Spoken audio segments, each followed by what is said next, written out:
좁은 문으로 들어가라. 멸망으로 인도하는 문은 크고 그 길이 넓어 그리로 들어가는 자가 많고 생명으로 인도하는 문은 좁고 길이 협착하여 찾는 자가 적음이라. 거짓 선지자들을 삼가라. 양의 옷을 입고 너에게 나오나 속에는 노략질하는 일이라. 그들의 열매로 그들을 알지니 가시나무에서 포도를 또는 엉겅퀴에서 무화과를 따겠느냐. 이와 같이 좋은 나무마다 아름다운 열매를 맺고 못된 나무가 나쁜 열매를 맺나니 좋은 나무가 나쁜 열매를 맺을 수 없고 못된 나무가 아름다운 열매를 맺을 수 없느니라. 아름다운 열매를 맺지 아니하는 나무마다 찍혀 불에 던져지느니라. 그러므로 그들의 열매로 그들을 알리라. 아멘. 예수님은 산상설교를 통해 참된 그리스도인의 삶의 본질과 모습을 깨닫게 해주셨습니다. 그것은 당시 유대인들이 추구하던 의의 삶이 아닌 전혀 다른 의의 모습이죠. 그들보다 좀 더 나은 의가 아니라 오직 예수 그리스도를 믿는 믿음으로 말미암아 살아내는 의의 삶입니다. 그리고 믿는 자들에게 좁은 문으로 들어간다 하고 마지막 결단을 촉구하고 계십니다. 마태는 하나님 나라의 의를 추구하는 자의 삶의 방식을 보여주기 위해 유대인들과 반대되는 삶의 길을 제시합니다. 그것이 본문에서 좁은 문과 넓은 문, 그리고 좁은 길과 넓은 길로 표현되고 있습니다. 넓은 문이라 함은 세상의 풍조에 따라 자연스럽게 나가는 길이고, 좁은 문이라 함은 예수 그리스도를 따라 영원한 생명으로 인도하는 길입니다. 우리가 잘 아는 것처럼 넓은 문과 넓은 길로 가는 것은 어렵지 않습니다. 우리의 본성에 원함이 있고 세상 모두가 경쟁을 하면서도 나아가는 길이기 때문입니다. 그래서 넓은 길로 가는 것이 외롭거나 이상하지 않죠? 오히려 대중을 따라가기에 때로는 잘 가고 있다는 심리적 안정감을 주기도 합니다. 나도 원하고 세상도 원하기에 세상 풍속에 몸을 맡기고 사는 것은 쉽습니다. 그러하기에 어떤 특별한 결정과 노력을 하지 않으면 자연스럽게 휩쓸려서 가는 길입니다. 하지만 좁은 길은 그렇지 않습니다. 세상의 풍조를 거스리는 삶을 살아야 하기에 쉽지 않습니다. 좁은 문이라는 것이 말해주듯이 그 문은 내 몸 하나 겨우 빠져나갈 수 있는 문입니다. 세상이 그렇게도 자랑하고 소중히 여기는 그것들을 짊어지고 갈 수 있는 길이 아닌 것입니다. 왜냐하면 천국으로 가는 천국문은 세상의 소유물들을 통과시켜주지 않기 때문입니다. 좁은 문은 입구만 좁은 것이 아니라 가는 길도 좁습니다. 그래서 들어가는 것도 어렵지만 그 길을 계속해서 걸어가는 것이 만만치 않은 과정입니다.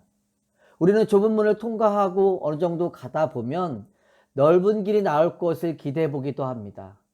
하지만 그 길은 처음부터 끝까지 좁은 문이고 좁은 길입니다. 우리가 가는 믿음의 길이란 단순히 좁은 문을 통과했다고 끝나는 것이 아니라 좁은 길을 계속해서 걸어가야 하는 것입니다.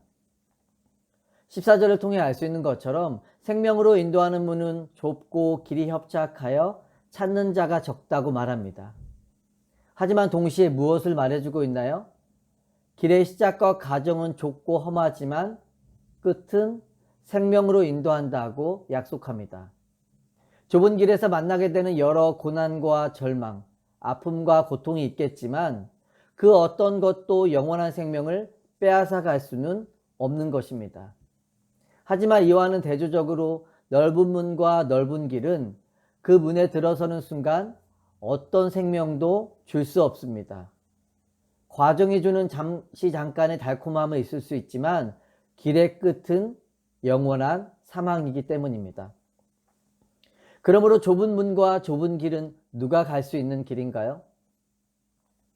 예수 그리스도를 향한 온전하고 분명한 믿음을 가지고 있는 자만이 걸어갈 수 있는 길입니다.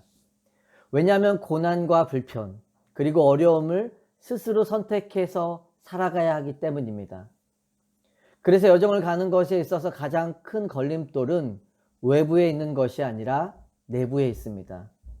세상의 것으로부터 그리고 죄로부터 자신을 분리시키기 위해 끊임없이 나 자신과 싸워야 하죠. 하지만 우리는 그것이 생각만큼 잘 안 된다는 것을 알고 있습니다.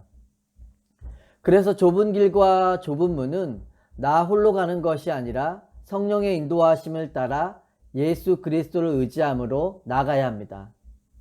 성령의 인도와 지배를 받으며 살아갈 때 죄가 내 삶의 왕노릇하지 못하고 우리의 몸을 하나님이 기뻐하시는 의의 병기로 기쁘게 드릴 수 있게 될 줄 믿습니다. 15절부터는 거짓 선지자를 삼가라는 예수님의 두 번째 명령이 주어집니다. 마태는 양의 털을 입은 이리떼와 같은 그들을 경계하고 삼가는 것이 중요함을 말합니다. 마태가 말하는 거짓 선지자들은 당시의 종교 지도자들과 바리새인 그리고 서기관을 염두에 둔 표현입니다. 예수님도 복음서를 통해 회칠한 무덤 같은 위선자들, 거짓 선지자와 교사들에 대해 여러 번 경고하셨습니다.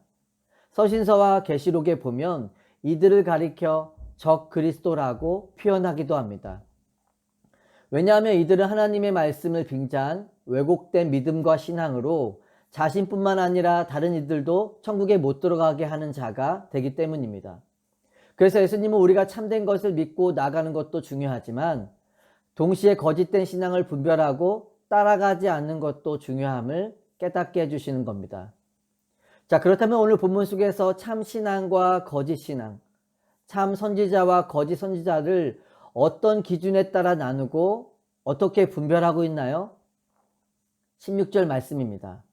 그들의 열매로 그들을 알지니 가시나무에서 포도를 엉겅퀴에서 무화과를 따겠느냐. 즉 나무의 열매를 보고 알 수 있다고 말합니다. 나무가 맺은 열매가 무슨 나무인지를 분명하게 말해주고 있다는 것입니다. 그러니 좋은 나무는 아름다운 열매를 맺을 수밖에 없고 나쁜 나무는 나쁜 열매를 맺을 수밖에 없는 것입니다. 진리가 맺은 삶의 열매가 존재하지 않는다면 그들의 믿음과 정체를 분명히 알 수 있는 것이죠.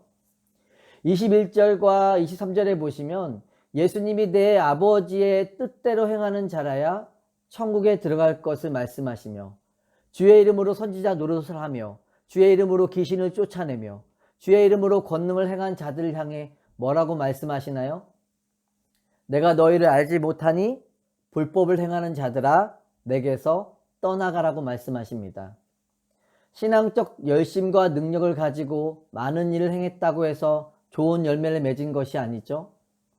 성경이 말하고 있는 좋은 나무가 되어 좋은 열매를 맺는다는 것은 그런 것들을 우선적인 조건으로 말하고 있지 않습니다. 그렇다면 성경이 말하는 좋은 나무는 무엇이고 그가 맺어야 할 열매는 어떤 것일까요? 여기서 말하는 좋은 나무가 되어 열매를 맺자는 것은 흔히 예수님이 비유를 통해 말씀하신 60배 또 100배의 열매를 맺자는 그런 의미가 아닙니다. 우리가 예수님을 믿어 헌신하고 열심히 섬길 것을 의미하는 것도 아니죠. 열심을 많이 맺는 것에 초점이 맞춰져 있는 것이 아니라 중요한 것은 좋은 나무가 되는 것이죠. 왜냐하면 나무가 어떻게 하느냐에 따라 열매가 달라지는 것은 아니기 때문입니다. 어떤 나무인지가 무슨 열매를 맺을지를 이미 결정하는 것이죠. 갈라디아 5장 16절에서 17절에 보면 내가 이르노니 너희는 성령을 따라 행하라. 그리하면 육체의 욕심을 이루지 아니하리라. 육체의 소욕은 성령을 거스르고 성령은 육체를 거스르나니 이 둘이 서로 대적함으로 너희가 원하는 것을 하지 못하게 하려 함이니라. 성령의 길과 육체의 길이 함께 갈 수 없습니다. 그러니 내가 육체를 쫓는 삶을 살고 있는지 아니면 성령을 쫓는 삶을 사는지는 내 하루의 삶만 보아도 분명하게 알 수 있습니다. 그렇다면 바울이 말하는 육체를 쫓는 열매는 어떤 삶인가요? 갈라디아서 5장 19절에서 21절에 보면 육체의 일은 분명하니 곧 음행과 더러운 것과 호색과 우상숭배와 주술과 원수 맺는 것과 분쟁과 시기와 분냄과 당 짓는 것과 분열함과 이단과 투기와 술취함과 방탕함과 또 그와 같은 것들이라. 전에는 너에게 경계한 것 같이 경계하노니 이런 일을 하는 자들은 하나님의 나라를 유업으로 받지 못할 것이요. 우리가 선지자 노릇을 하고 열심히 믿고 섬긴다고 하면서도 얼마든지 육체의 열매를 맺을 수 있는 것입니다. 그러니 우리가 예수님의 경고를 가벼이 여길 수 있는 것이 아니죠. 열매로 그 나무를 알 수 있다는 말은 아주 무서운 말입니다. 그렇다면 바울이 이야기하고 있는 성령을 쫓는 삶의 열매는 무엇인가요? 갈라디아서 5장 22절에서 23절에 보면 오직 성령의 열매는 사랑과 희락과 화평과 오래 참음과 자비와 양성과 충성과 온유와 절제니 이 같은 것을 금지할 법이 없느니라. 성령을 쫓아 살아가는 삶에는 반드시 이런 열매들이 나올 수밖에 없습니다. 왜냐하면 그리스도 안에서 하나님께 속한 새로운 존재로 거듭났기 때문이죠. 나쁜 나무에서 좋은 나무로 접붙여진 정도가 아니라 뿌리째 뽑혀서 좋은 나무로 다시 심겨졌기 때문입니다. 그런 열매의 시기와 양은 다를 수 있어도 반드시 때가 되면 좋은 열매를 맺게 되어 있습니다. 그런데 본문에서 특이한 것이 우리가 성령의 9가지 열매라고 말하는 모든 것들이 다 어떤 것과 연관되어 있나요? 외부적인 능력과 어떤 결과물이 아니라 내부의 성품과 관련되어 있다는 것을 알게 됩니다. 왜냐하면 깨어졌던 우리의 존재가 예수 그리스도로 인해 하나님을 닮은 성품으로 다시 재창조되었기 때문입니다.